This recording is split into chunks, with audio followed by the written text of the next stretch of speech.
Bismillahirrahmanirrahim. Assalamu alaikum dear students. This is me Muhammad Irfan Anwar, your chemistry teacher. Today we are going to discuss the test number 5 which is about the UHS topic number 3 and 4 जिसमें हम बात करेंगे alkyl halides की, alcohols की और phenols की। जो lecture हमने अटेंड किया था उससे रिलेटेड टेस्ट है। सो बढ़ते हैं टेस्ट की डिस्कशन की तरफ। जी तो डियर स्टूडेंट्स, आप लोगों के सामने टेस्ट है। हम टेस्ट की डिस्कशन का आगाज करते हैं। क्वेश्चन नंबर मेरे पास जो सबसे पहले है that is 51। Question number 51 states which of the following statement is incorrect about the haloalkanes. जो नेगेटिव क्वेश्चन है उसमें हमने इनकरेक्ट ऑप्शन को चूज करना है। Statement is the general formula of haloalkanes is CnH2n+1x, बिल्कुल सही है। B option, their derivatives can be easily prepared, yes of course, इनके डेरिवेटिव्स बन सकते हैं। They have high reactivity, exactly, हम जानते हैं, मैंने लेक्चर में भी बताया था कि ये सैचुरेटेड हाइड्रोकार्बन्स हैं, बट चूंकि पोलर बॉन्ड पाया जाता है तो इनकी रिएक्टिविटी फास्ट है। तो तीनों ऑप्शंस ठीक हैं, लेकिन डेल्टा ऑप्शन देखते हैं। Their boiling points decrease with the increasing of molar masses. My dear students, this is wrong statement. हम जानते हैं कि हमारे पास ऑर्गेनिक कंपाउंड्स का जैसे जैसे मोलर मैस बढ़ता जाता है उनका बॉइलिंग पॉइंट और मेल्टिंग पॉइंट बढ़ता जाता है। तो ये स्टेटमेंट इन्होंने उलट कही है, गलत है। जैसे जैसे मैस बढ़ेगा बॉइलिंग पॉइंट बढ़ेगा। यहां पे वो कह रहे हैं कि decrease, so answer is wrong. Delta option is incorrect, which is my answer. Question number 52। Which of the following pairs of reactions types of mechanism is included in the reaction sequence below? It's a beautiful question. दो equations दी गई हैं, उन दो equations को देखना है और उन दो equations में हमने sequential change को देखना है। हम पहले देखेंगे कि पहले में कौन सा mechanism follow हो रहा है और फिर दूसरे reaction में कौन सा mechanism follow हो रहा है और फिर इनका sequence हम अपनी options में choose करेंगे। So देखते हैं। ओके, ऑप्शन ए वो बता रहा है, इन दोनों रिएक्शंस को मैं देख चुका हूं, आपके सामने है, electrophilic addition and the electrophilic substitution. नहीं जी, ये नहीं है। मैं अगर देखता हूं तो पहला जो रिएक्शन मेरे सामने है जिसमें हाइड्रोजन आयोडाइड का रिएक्शन हो रहा है, डबल बॉन्ड में एडिशन हो रही है। हम जानते हैं कि अल्कीन्स और अल्काइंस में जितनी भी एडिशंस होती हैं दे आर इलेक्ट्रोफिलिक एडिशंस। और जो दूसरा रिएक्शन मेरे सामने है जिसमें हमारे पास बेस रिएक्शन कर रही है, aqueous base, and that negative unit chlorine या जो भी halogen atom है that is being replaced by the OH group. So it's very simple answer to the question. मेरे पास बीटा ऑप्शन इसकी करेक्ट ऑप्शन है। सीक्वेंस में देखा जाए तो पहले रिएक्शन में इलेक्ट्रोफिलिक एडिशन हुई है और दूसरे रिएक्शन में न्यूक्लियोफिलिक सब्स्टिट्यूशन हुई है। तो ये मेरा आंसर है। इस सवाल से आपको अंदाजा हुआ होगा कि जो इक्वेशंस हैं उनको किस कदर गौर से देखना होता है। Once again I am telling you, this is MDCAT, you must be very smart while answering all this questions. So beta option is the correct answer. और इसकी एक्सप्लेनेशन आप व्हाइट बोर्ड पे देख सकते हैं, पेपर में मैंने लिख भी दी है। It's very easy for you. Question number 53 की बात करते हैं। Which enzyme is not involved in the fermentation of the starch? हमने अल्कोहल्स में जब फर्मेंटेशन करके इथाइल अल्कोहल बनाने के लिए प्रिपरेशन पढ़ी थी तो हमने कहा था कि यीस्ट के अंदर कुछ एंजाइम्स पाए जाते हैं जो हमारे पास स्टार्च और मोलेसिस दोनों का जो फर्मेंटेशन प्रोसेस है उसको प्रोसीड करते हैं। अब क्वेश्चन है स्टार्च में कौन सा एंजाइम इन्वॉल्व नहीं होता? तो डायास्टेज, जाइमेज एंड इन्वर्टेज। वेल, अगर इस सवाल को मैं इन चारों एमसीक्यूज में सुटेबल मोस्ट सजेशन के तौर पर देखूं तो डायास्टेज की डिबेट से हट के मेरे पास जो यूरिएज है, यूरिएज किसी भी सूरत में फर्मेंटेशन में इन्वॉल्व नहीं होता। तो ठीक है, urease is my answer and that option is the Charlie option. It's very simple, memory based question. Next question, question number 54।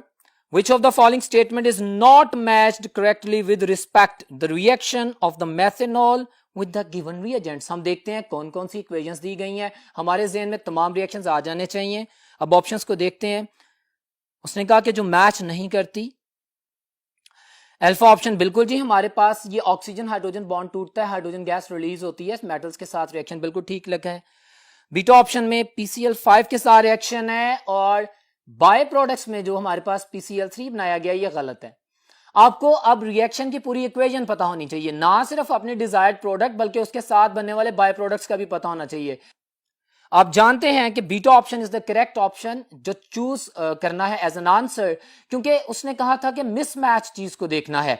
Beta option में अल्कोहल PCl5 के साथ रिएक्शन कर रहा है और बाय प्रोडक्ट में मेरे पास फास्फो ऑक्सीक्लोराइड POCl3 बनता है और साथ में HCl बनता है। इसमें उसने गलत option as a by product PCl3 बनाई है और ये मिसमैच कर रही है। बाकी तीनों ऑप्शंस ठीक हैं, बीटा ऑप्शन जो है वो मिसमैच है और यही मेरा आंसर है, आपके सामने है, you can see that. Well dear students, question number 55 पे चलते हैं। The next question it states consider the following statements. पढ़ते हैं इन स्टेटमेंट्स को। CH3I will react faster then, हमें रिएक्टिविटी ऑर्डर को जहन में रखना है। ये मैं आपको रिवाइज कर देता हूं इस सवाल की जो बेस है। हम जानते हैं कि alkyl iodides are the most reactive, then alkyl bromides are, then alkyl chloride and the alkyl fluoride are the least reactive. सबसे ज्यादा रिएक्टिविटी अल्काइल आयोडाइड्स की होती है और सबसे कम रिएक्टिविटी अल्काइल फ्लोराइड्स की होती है। और यहां पे एक और क्वेश्चन पूछा जा सकता है जो रिलेटेड है, क्यों? क्योंकि बॉन्ड एनर्जी का फिनोमिनन डोमिनेट कर रहा है। हमारे पास अल्काइल आयोडाइड की जो बॉन्ड एनर्जी है वो कम है, दैट इज 228 किलोजूल्स पर मोल। हम इसको आसानी से तोड़ लेते हैं, इसलिए उसकी रिएक्टिविटी ज्यादा होती है। अब ये सारा रिवाइज करने के बाद हम अपने क्वेश्चन की तरफ देखते हैं। इन सारी स्टेटमेंट्स को मैं देख चुका हूं। अब उसका क्वेश्चन क्या है, विच of the above statement is incorrect. तो डियर स्टूडेंट्स, जो सेकंड स्टेटमेंट है जिसमें वो कह रहा है कि methyl fluoride will react faster, तो भाई मिथाइल फ्लोराइड सबसे कम रिएक्टिविटी करता है। यह गलत कह रहा है कि मिथाइल फ्लोराइड किसी भी आयोडाइड या ब्रोमाइड या क्लोराइड से ज्यादा रिएक्टिव, ऐसा नहीं होता। तो beta option is the incorrect option. Question number 55 का आंसर है beta answer, number 2 option. Next question, question number 56। Ethanol is prepared on industrial scale world over, ठीक है, by the process of the fermentation. हमने पढ़ा था industrial scale पे बनाते हैं हम इसको by the process of fermentation. आगे वो डिफाइन कर रहा है, कहता है fermentation is a biological process which occurs in the presence of the certain enzymes, of course, which are being secreted by the microorganisms such as yeast. Okay, हम जानते हैं सारी statement. which of the following statement is incorrect? Incorrect statement, negative question, ध्यान से answer करना है। Essential caution for the fermentation, optimum temperature ठीक 25 to 30 degree Celsius चाहिए। मैंने कहा था जितने भी एंजाइम्स होते हैं दे आर टेम्परेचर स्पेसिफिक, अगर टेम्परेचर कम या ज्यादा होता है तो वो इनएक्टिव हो जाते हैं। तो अल्फा ऑप्शन तो ठीक है। बीटा ऑप्शन कह रहे हैं दी presence of preservatives. What do you mean by preservatives? ये मेरा आंसर है।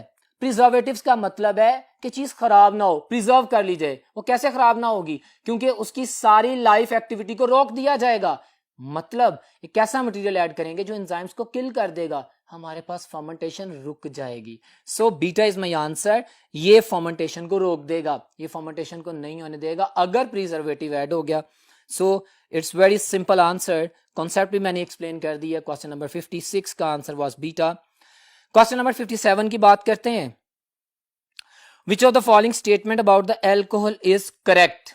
Now I have to see the correct option. It can act as an acid only. हाँ, बात मान लेते हैं, क्योंकि ऑक्सीजन हाइड्रोजन का बॉन्ड जब टूटता है, हम जानते हैं कि अल्कोहल्स के रिएक्शंस में ऐसा होता है, ऑक्सीजन हाइड्रोजन बॉन्ड टूटता है, H पॉजिटिव आयन रिलीज होते हैं। ऑफ कोर्स, जैसे स्टारिफिकेशन में भी हमने पढ़ा था, जैसे हमने सोडियम मेटल के साथ भी रिएक्शन पढ़ा था। It can act as a base only. Well, carbon oxygen bond भी टूटता है। तो ये दोनों स्टेटमेंट्स ठीक हैं। एल्कोहल में कार्बन ऑक्सीजन बॉन्ड भी टूटता है, ऑक्सीजन हाइड्रोजन बॉन्ड भी टूटता है। तो माय आंसर इज चार्ली, और ये मेरे पास 57 का आंसर चार्ली है। It's very good question, you have to think upon.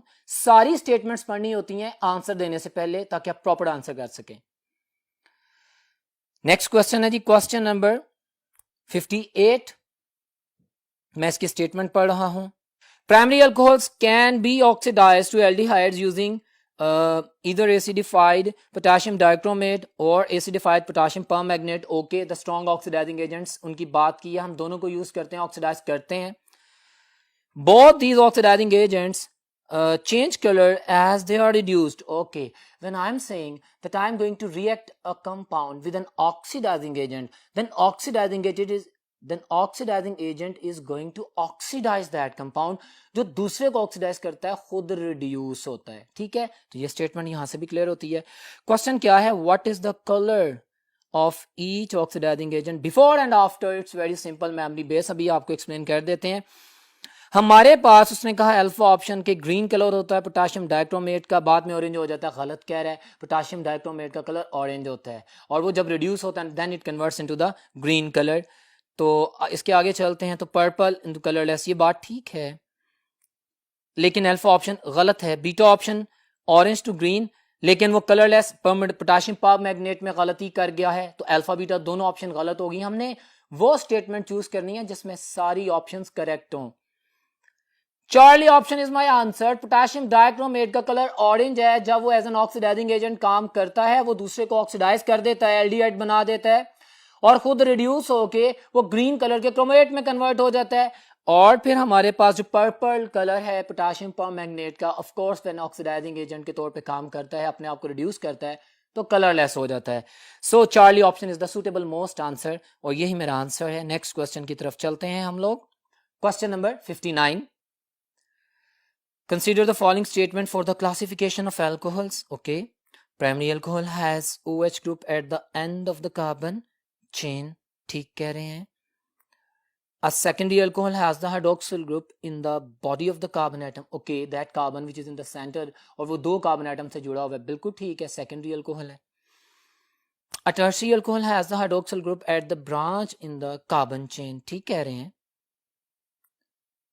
A neo alcohol has the hydroxyl group at the second last carbon of the chain. Well, dear students, ये गलत statement है, और उसने पूछा भी ये है कि विच of the above statement is incorrect. तो इसमें मेरे पास जो ऑप्शन है that is Charlie option. Only number 4 statement is wrong, और ये मैं अभी आपको जस्टिफाई करता हूं कि मैं आपके सामने जो उसने नियो अल्कोहल का स्ट्रक्चर दिया है उसके बारे में जो स्टेटमेंट है वो आपके सामने एक्सप्लेन करता हूं। Just watch this.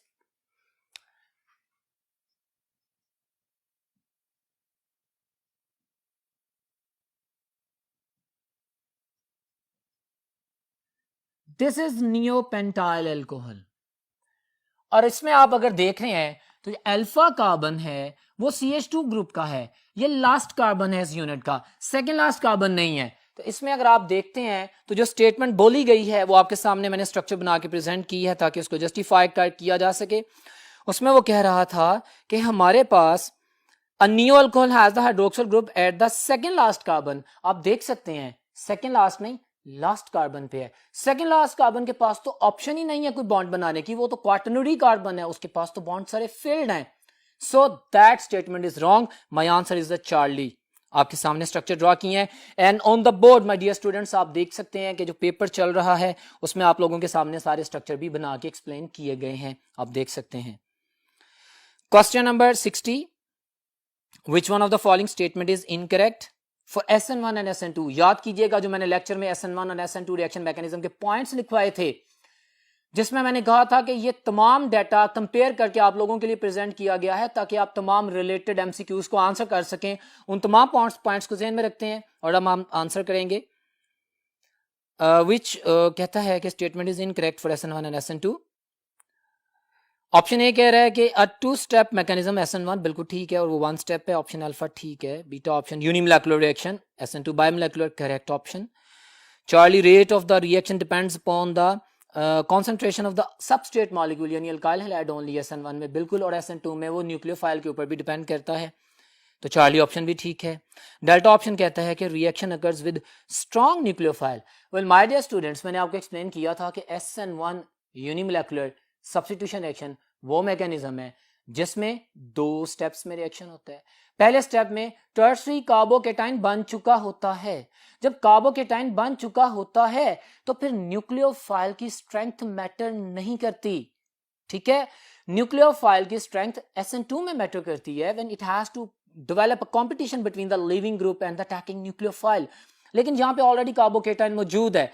सो मैं ये डेल्टा ऑप्शन को इनकरेक्ट करूंगा जिसमें वो कह रहा है कि reaction occur with the strong nucleophile. जरूरी नहीं है टर्शरी अल्काइल हैलाइड का रिएक्शन करें, ऑर्डिनरी न्यूक्लियोफाइल होगा, वो ऑलरेडी कार्बोकेटाइन के ऊपर फ्रंट एंड बैक साइड दोनों साइड से अटैक कर सकता है। 50% इन्वर्जन होती है, 50% रिटेंशन ऑफ द कॉन्फिगरेशन होती है, तो उसमें न्यूक्लियोफाइल का रोल नहीं है।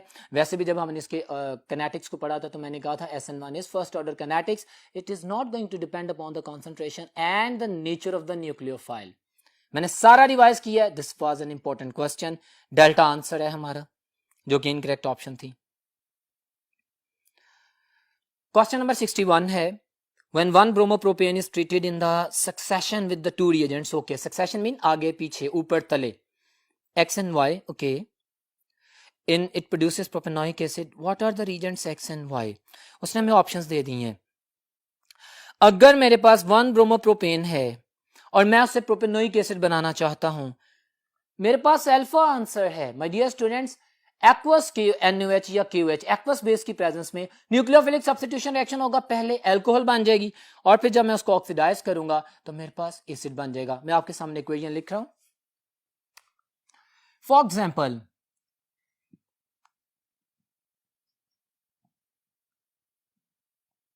Let's suppose this is an alkyl halide, ये मेरे पास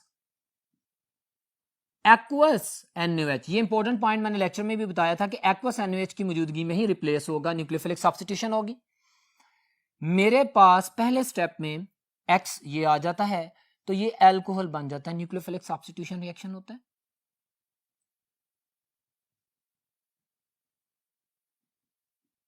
Okay, I'm not writing the byproduct. For example, if you want to write, you can write it.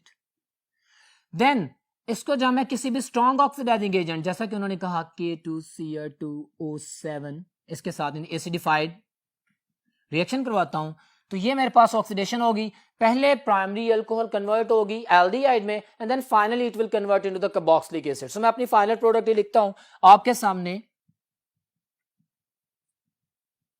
जितने कार्बन का अल्कोहल होगा उतने कार्बन का एसिड बन जाएगा and that is my answer, that is propanoic acid. कोई भी अल्काइल चेन लगा सकते हैं, मैंने मैकेनिज्म और कॉन्सेप्ट आपके सामने एक्सप्लेन कर दिया है। So answer to that question which was being asked, इसमें टेबल में जो अल्फा ऑप्शन है that is the correct option और आपके सामने इसकी मैंने डिस्क्रिप्शन भी कर दी है। नेक्स्ट क्वेश्चन की तरफ बढ़ते हैं।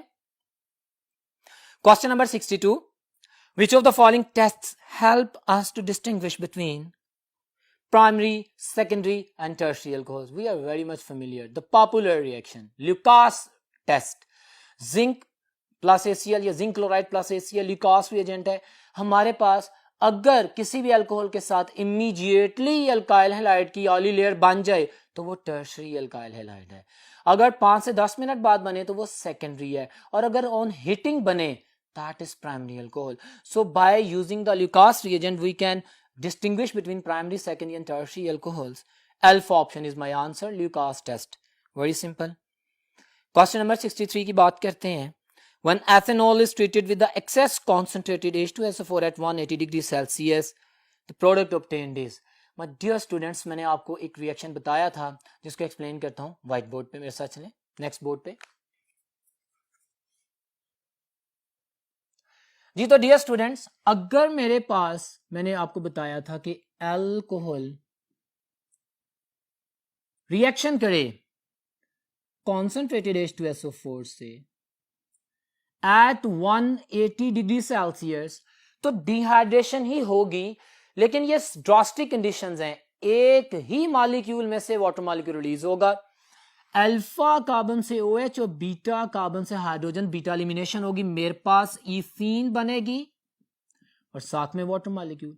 एंड व्हाट इफ अगर मैं सेम रिएक्टेंट है इसका रिएक्शन करवाऊं कंडीशंस थोड़ी सी नरम करके 140 डिग्री सेल्सियस पे उसी कॉन्सेंट्रेटेड H2SO4 की प्रेजेंस में, तो फिर मेरे पास, मैंने आपको लेक्चर में भी एक्सप्लेन किया था कि 2 अल्कोहल के मॉलिक्यूल्स में से एक वाटर मॉलिक्यूल एलिमिनेट होगा and the product obtained will be the ether.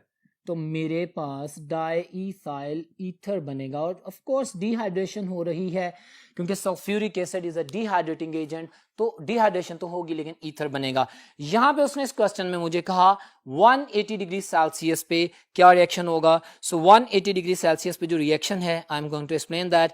Alpha option ethene is going to be formed, आपके सामने ड्रॉ भी कर दिया और पेपर में आप देख भी सकते हैं इसकी डिस्क्रिप्शन। क्वेश्चन नंबर 64 की बात करते हैं। Which term describes the action of the aqueous NaOH? Alcoholic नहीं, aqueous। इंपॉर्टेंट पॉइंट, लेक्चर में इसके ऊपर काफी बात हुई, आपसे थोड़ी देर पहले भी बात की। ब्रोमो अल्केन के साथ रिएक्शन करवाएंगे तो मेरे पास एक्वस बेस की जो प्रेजेंस है वो स्ट्रॉन्ग न्यूक्लियोफाइल को जनरेट करती है, that will be nucleophilic substitution reaction mechanism. और अगर मैं अल्कोहलिक KOH यूज करता या NaOH यूज करता तो एक स्ट्रॉन्ग बेस ऑपरेटिव होती और फिर बीटा एलिमिनेशन होता, लेकिन यहाँ पे चूंकि एक्वस है तो ये न्यूक्लियोफिलिक सब्स्टिट्यूशन रिएक्शन मैकेनिज्म होगा. I am emphasising on the word again and again because this is very important. Delta option is my answer, आपके सामने है. क्वेश्चन नंबर 63 की बात करते हैं. Which of the following is correct order of the stability of the carbon anions? मैंने lecture में बताया था कार्बोकेटाइंस की स्टेबिलिटी या रिएक्टिविटी और कार्बन एनाइंस की स्टेबिलिटी और रिएक्टिविटी. तो उससे रिलेटेड क्वेश्चन आया है.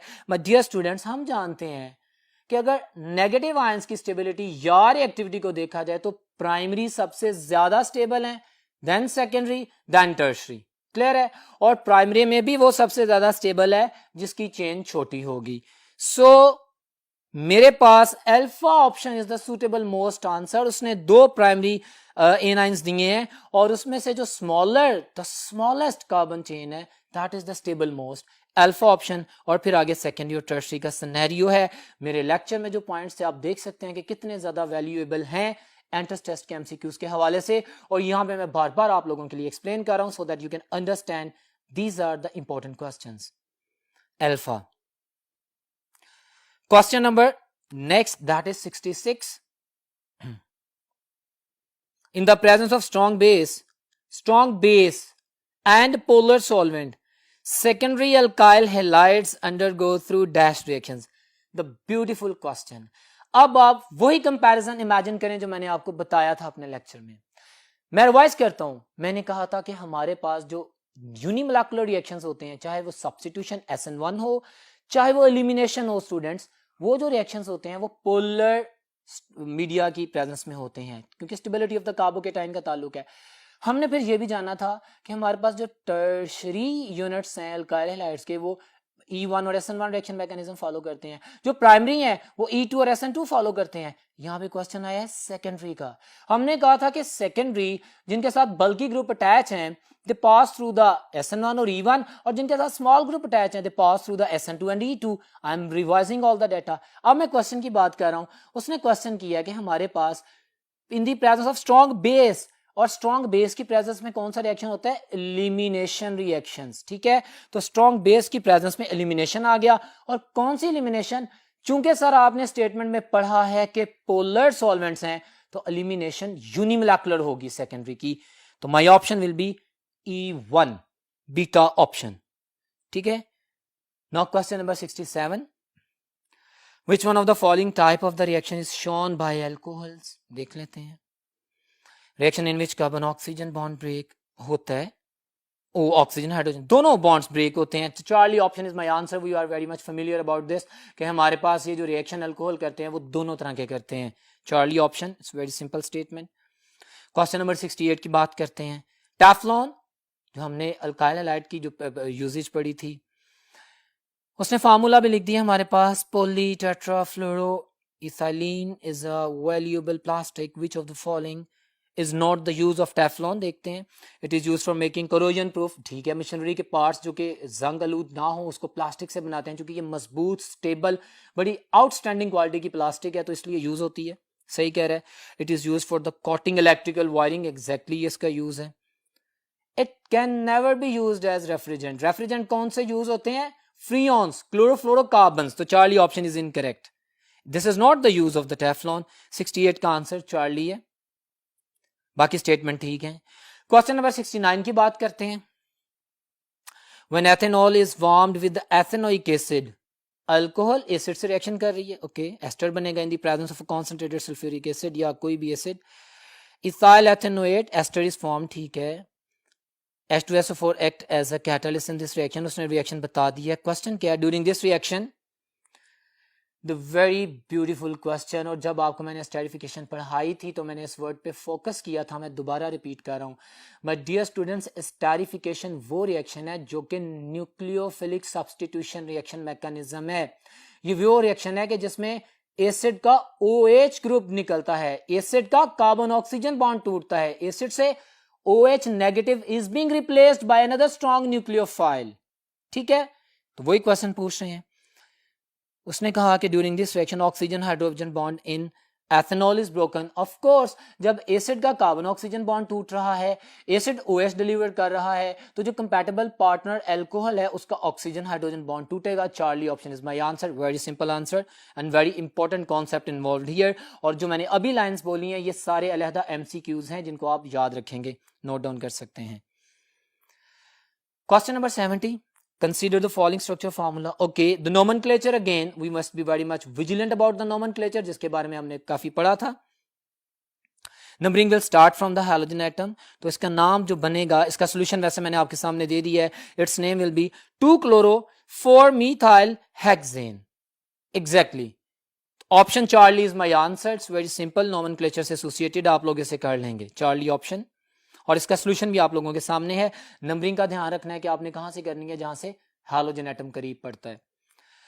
Question number 71, mechanism of SN1 reaction depends on all of the following factors except, किस पे डिपेंड नहीं करता? ओके, ऑप्शन ए ही मेरा आंसर है। अभी मैंने थोड़ी देर पहले इसी टेस्ट में क्वेश्चन में बात की थी कि SN1 रिएक्शन मैकेनिज्म में strength of the nucleophile does not matter, क्योंकि हम पहले स्टेप में जो कि स्लो स्टेप था, जो कि असल रेट डिटर्मिनिंग स्टेप था, उसमें हम ऑलरेडी टर्शरी कार्बोकेटाइन बना चुके हैं। अब हमारे पास वीक न्यूक्लियोफाइल भी आएगा तो वो अटैक कर सकता है। सो strength is not the related thing. Question number 71 का आंसर अल्फा है, बाकी तमाम ऑप्शंस रिक्वायर्ड हैं, अल्फा की जरूरत नहीं है। That is my answer. Question number 72, Which of the following reaction is not shown by phenol? देखते हैं। रिएक्शन विद NaOH होता है, रिएक्शन विद FeCl3 बिल्कुल करती है फिनॉल, उसके साथ रिएक्शन हमने पढ़ा है। रिएक्शन विद हैलोजन एसिड्स नहीं होगा। Phenol is acidic in nature and how the material which is acidic in nature will react with N acid. दूसरा, इसका स्ट्रक्चर और स्टेबिलिटी ऐसी है, फिनॉक्साइड आयन की स्टेबिलिटी की वजह से हैलोजन एसिड्स के साथ ये रिएक्शन नहीं करता। तो मेरे पास इस क्वेश्चन का आंसर 72 का चार्ली है। बाकी तमाम रिएक्शंस फिनॉल शो करता है बट चार्ली ऑप्शन शो नहीं करता। Question number 73, elimination by molecular reaction involve E2 की बात कर रहा है। फर्स्ट ऑर्डर किनेटिक्स नहीं, उसकी सेकंड ऑर्डर किनेटिक्स होती है और यही मेरा आंसर है। The answer is beta, elimination by molecular reaction involve second order kinetics. Once again you are getting the value of all those very important points which I have elaborated in my lecture for you people. अब आपको पता लग रहा है कि इन चीज़ों को अलहदा और गौर से क्यों पढ़ना चाहिए, ताकि हम प्रॉपर अंडरस्टैंडिंग कर सकें। बहुत सिंपल सी चीज़ें हैं, MCQs की फॉर्म में पूछी जाती हैं, दे आर वर्थ इंपॉर्टेंट। तो बीटा आंसर है, इट्स वेरी सिंपल। और आप मैकेनिज्म भी देख सकते हैं जो नीचे ड्रॉ करके एक्सप्लेन कर दिया गया। It's a complete story of the E2 elimination reaction. Next question है question number 74, alkyl halides halogen alkane कहते हैं। Show which of the following type of the reactions nucleophilic substitution reaction show करते हैं। मैं बाकी स्टेटमेंट भी पढ़ूंगा, शायद कोई और ऑप्शन भी हो। अल्फा तो ठीक है, इलेक्ट्रोफिलिक सब्स्टिट्यूशन नहीं होती, न्यूक्लियोफिलिक होती है। न्यूक्लियोफिलिक एडिशन नहीं, सब्स्टिट्यूशन होती है। ऑक्सीडेशन रिडक्शन रिएक्शन नहीं होते। तो alpha option is my answer. एक ही ऑप्शन है मेरे पास कि क्या रिएक्शन शो करते हैं, that is nucleophilic substitution reaction mechanism. It's my answer alpha. 75, consider the following reaction. Okay, alcohol का PCl5 के साथ रिएक्शन है, प्रोडक्ट्स बताएं। सेम क्वेश्चन आपसे थोड़ी देर पहले रिपीट हो चुका है। मेरे पास जो अल्कोहल होगी उसके साथ एक क्लोरीन लग जाएगा तो OH रिप्लेस होकर न्यूक्लियोफिलिक सब्स्टिट्यूशन होगी। मेरे पास इथाइल क्लोराइड बनेगा, फास्फोरस ऑक्सीक्लोराइड POCl3 बनेगा और साथ में HCl बनेगा। Alpha option is my answer. ये रिपीट क्वेश्चन हुआ है आप लोगों के लिए, मतलब डिफरेंट अंदाज में पूछा गया है आपकी रिहर्सल के लिए। यहां से आपको इस बात का अंदाजा होगा कि रिएक्शंस को याद रखना है along with all of their by products, question में पूछी जाती हैं। सो क्वेश्चन नंबर 75 का अल्फा आंसर है। नेक्स्ट क्वेश्चन है, alkyl halide show beta elimination reactions. Okay, which is incorrect, negative question है। E1 के हवाले से इट इज 2 स्टेप मैकेनिज्म, बिल्कुल जी 2 स्टेप करेक्ट है। इट इज यूनिमोलेकुलर, बिल्कुल ठीक है। It depends upon the strength of nucleophile में चार्ली ऑप्शन है। पहली तो बात ये है कि इसको SN1 के साथ मैच नहीं करना, ये E1 है, एलिमिनेशन है। एलिमिनेशन में तो न्यूक्लियोफाइल का ताल्लुक ही नहीं है। एलिमिनेशन रिएक्शन तो स्ट्रॉन्ग बेस की प्रेजेंस में होते हैं, तो यहाँ पे जो न्यूक्लियोफाइल का वर्ड आ गया टोटली इररेलेवेंट आ गया और ये मेरा आंसर बन गया, this is not related, Charlie option. तो क्वेश्चन नंबर 76 का आंसर है Charlie. It has nothing to do with the nucleophile eliminations में। क्वेश्चन नंबर 77 की बात करते हैं. Which of the following compound is used as an inert solvent. Okay, आप बताएं जी स्ट्रक्चर में. ये हमने जो कंपाउंड्स ऑफ इंपॉर्टेंस पढ़े थे, जो जितने भी हमारे अल्काइल हैलाइड्स के इंपॉर्टेंट कंपाउंड थे, CCl4 carbon tetrachloride, perfect tetrahedral geometry है, डायपोल मोमेंट 0 है, ये नॉन पोलर है. यही वो पूछ रहा है कि बताएं कौन सा नॉन पोलर है. तो carbon tetrachloride alpha, very simple answer, याद रख लीजिएगा. बाकी सारे नॉन पोलर नहीं है, बाकी सबकी डायपोल मोमेंट है, they are polar. Alpha option is my answer. Question number 78, when ethanol is oxidized by acidified potassium dichromate, oxidation की बात हो रही है एथेनॉल की. The color of the solution turns green due to, हम अभी पढ़ के आए हैं कि जब पोटाशियम डाइक्रोमेट का orange red strong oxidizing agent oxidize करता है, अल्कोहल को एल्डिहाइड बनाता है या एसिड बनाता है, तो वो अपने आप को रिड्यूस करता है. और पोटाशियम डाइक्रोमेट का जो क्रोमियम 6 है, that is being reduced to chromium 3 which is of green colour. तो इसमें बीटा ऑप्शन मेरे सामने आंसर है, because reduction of the dichromate ion to the Cr+3. Dichromate को इस तरह खूबसूरत अंदाज में आप समझ लें, chromium +6 is going to be converted into the chromium +3. +6 से +3 हुआ, डिक्रीज इन ऑक्सीडेशन स्टेट हुई, जिसको हम रिडक्शन कहते हैं. Beta option. Question number 79, which is an intermediate compound formed in SN1 mechanism reaction. SN1 intermediate, first step, slow step, rate determining step, tertiary carbocation बनता है, उसी की बात कर रहा है. क्वेश्चन कहता है carbocation, of course we are going to get the carbocations. और SN1 में टर्शरी कार्बोकेटाइंस बनते हैं, SN2 में आयंस नहीं बनते. वहां पे बॉन्ड मेकिंग एंड ब्रेकिंग एक ही साथ होती है. अगर आप मेरा लेक्चर रिवाइज करें, जो कि बहुत इंपॉर्टेंट इस पॉइंट को एक्सप्लेन करता है, तो यहाँ पे आपको पता लग जाता है कि SN1 और SN2 के कितने कितने अहम पॉइंट्स को किस तरह से पूछा जा सकता है. तो यहाँ पे उसने पूछा कि इंटरमीडिएट कौन सा बनता है, तो पहले स्टेप में हमारे पास कार्बोकेटाइन बनता है, टर्शरी वाला, ठीक है. और अगर हमारे पास बल्की ग्रुप्स वाली सेकेंडरी अल्काइल हैलाइड होंगे, तो फिर हमारे पास सेकेंडरी कार्बोकेटाइन भी बन सकता है, लेकिन दोनों सूरतों में बनेगा carbocation. Delta option is my answer. 79 के delta. Question number 80, consider the following structure. Structure के हवाले से मैंने आपको बताया था, हमारे पास एक मोलेकुलर फार्मूला होता है, एक सेमी स्ट्रक्चरल फार्मूला होता है, एक स्ट्रक्चरल फार्मूला होता है और एक स्केलेटल फार्मूला होता है. तो स्केलेटल फार्मूला में हम नोशन शो करते हैं, जैसा आप देख रहे हैं कि इस वक्त आपके सामने पेपर में मौजूद है.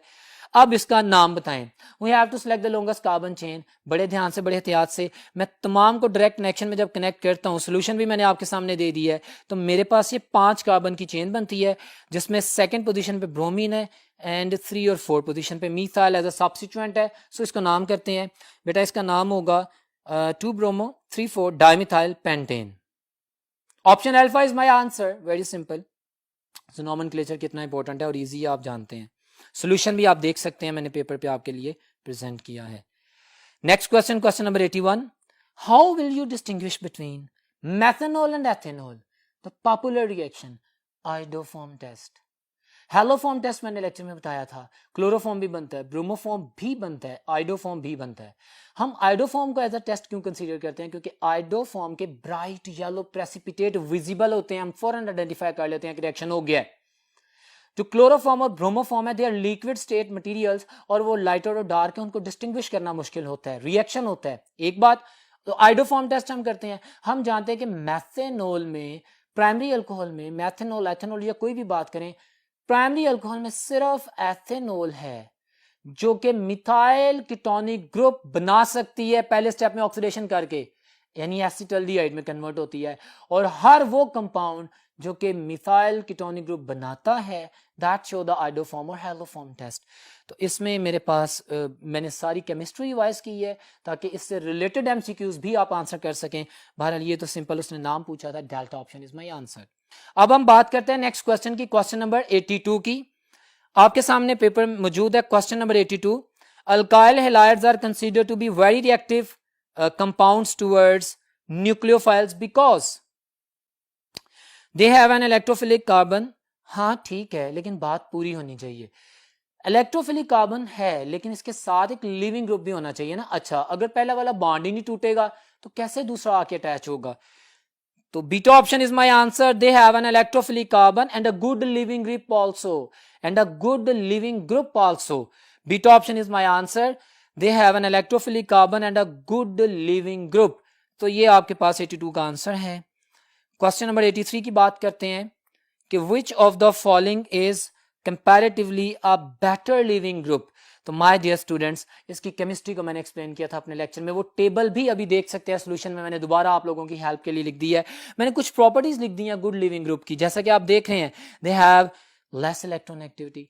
पहली बात तो हमने ये देखना है कि जो लेस इलेक्ट्रॉन एक्टिव होगा, जो कि हमारे पास ज्यादा बड़े साइज का होगा, जिसकी पोलराइजेबिलिटी ज्यादा होगी, तो that is a good leaving group. तो उसने हमसे पूछा है कि it's a better leaving group, तो इसमें इन तमाम प्रॉपर्टीज में डेल्टा ऑप्शन मेरे पास आती है, that is my answer. Question number 84, phenol react with alkalis to form salt and this is called acid base reaction. Well dear student, यहाँ पे एक बात याद रखिएगा, phenol is not acid, it is acidic in nature due to the stability of the phenoxide ion. Okay, as it is not an acid, so it will react only with strong bases, strong alkalis. ये sodium carbonate या sodium bicarbonate से reaction नहीं करेगा, ये MCQ share किया।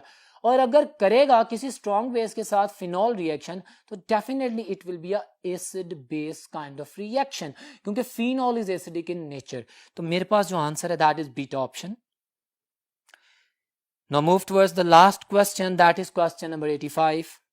Which one of the following is the least reactive alcohols when bond is to be broken between carbon and oxygen?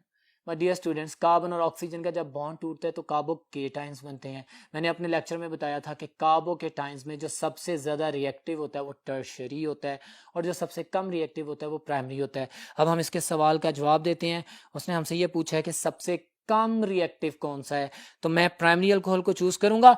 और मैंने कहा था कि प्राइमरी अल्कोहल्स में भी वो प्राइमरी अल्कोहल सबसे कम रिएक्टिव होगा जिसमें मिनिमम स्मॉलेस्ट कार्बन चेन होगी। सो मेरे पास alpha option is the suitable most answer, क्योंकि सबसे छोटी अल्काइल चेन मिथाइल अल्कोहल ही है जो कि आपके पास मौजूद है, और ये लीस्ट स्टेबल कार्बोकेटाइन है, और ये सबसे कम रिएक्टिव होगा।